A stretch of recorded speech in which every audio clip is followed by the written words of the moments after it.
আপনার জীবনেও কি এমন কোনো মানুষ আছে যে আপনাকে ছোট করেছে বা বলেছে তোকে দিয়ে কিচ্ছু হবে না? বেশিরভাগ মানুষ কারো থেকে অবহেলা বা অপমান পেলে ভেঙে পড়ে, কান্না করে কিংবা নিজেকে গুটিয়ে নেয়। কিন্তু সফল মানুষেরা কি করে জানেন? তারা সেই অবহেলাকে রিচার্জার হিসেবে ব্যবহার করে। Doctor APJ Abdul Kalam sir বলেছিলেন, আপনাকে অপমান করা মানুষগুলোকে উত্তর মুখে দিয়ে নয়, নিজের কাজ আর সাফল্য দিয়ে দিন। আজকের এই ভিডিওতে আমরা আলোচনা করব কিভাবে মানুষের দেওয়া অপমান আর অবহেলাকে নিজের সবচেয়ে বড় শক্তিতে বদলে ফেলা যায়।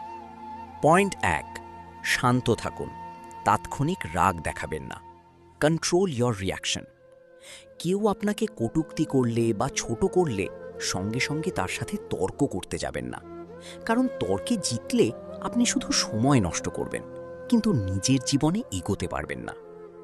যে আপনাকে ছোট করছে তাকে মনে মনে ধন্যবাদ জানান, কারণ সে আপনাকে সতর্ক করে দিল যে আপনাকে এখন দ্বিগুণ শক্তিতে কাজ করতে হবে। পয়েন্ট 2, রাগ ও কষ্টকে কাজে রূপান্তর করুন। যে কষ্ট বা অপমানটা পেয়েছেন সেটাকে মনের ভিতরে পুষে রাখুন, কিন্তু ক্ষোভ বা হিংসা হিসেবে নয়, জ্বালানি হিসেবে। যখনই কাজে অলসতা আসবে, যখনই মনে হবে আজ কাজ করব না, তখনই ওই অপমানটার কথা মনে করুন। দেখবেন ভেতরের অলসতা উধাও হয়ে যাবে এবং কাজের গতি 10 গুণ বেড়ে যাবে। পয়েন্ট 3, নীরবতায় কাজ করুন, সাফল্যকে চিৎকার করতে দিন। Silent hard work. আপনি ভবিষ্যতে কি করবেন তা কাউকে মুখে বলে বোঝানোর দরকার নেই। আপনার পরিকল্পনা সব সময় গোপন রাখুন। অলসেরা মুখে বড় বড় কথা বলে, আর সফল মানুষেরা একদম শান্ত থেকে কাজ শেষ করে ফেলে। যখন আপনার সাফল্য মানুষের সামনে আসবে, তখন যারা আপনাকে অবহেলা করেছিল তাদের মুখ এমনিতেই বন্ধ হয়ে যাবে। মনে রাখবেন, আঘাত না পেলে যেমন পাথর কখনো সুন্দর মূর্তি হয় না, ঠিক তেমনি জীবনে অবহেলা বা বাধা না পেলে কেউ সত্যিকারের সফল মানুষ হতে পারে না।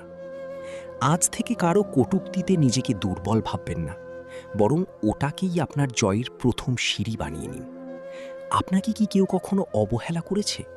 কমেন্টে শুধু লিখুন আমি পারব। দেখি কতজন আজ নিজেকে বদলে ফেলার শপথ নিচ্ছেন।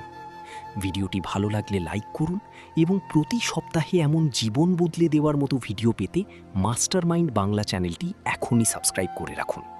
দেখা হচ্ছে শনিবারের পরবর্তী ভিডিওতে।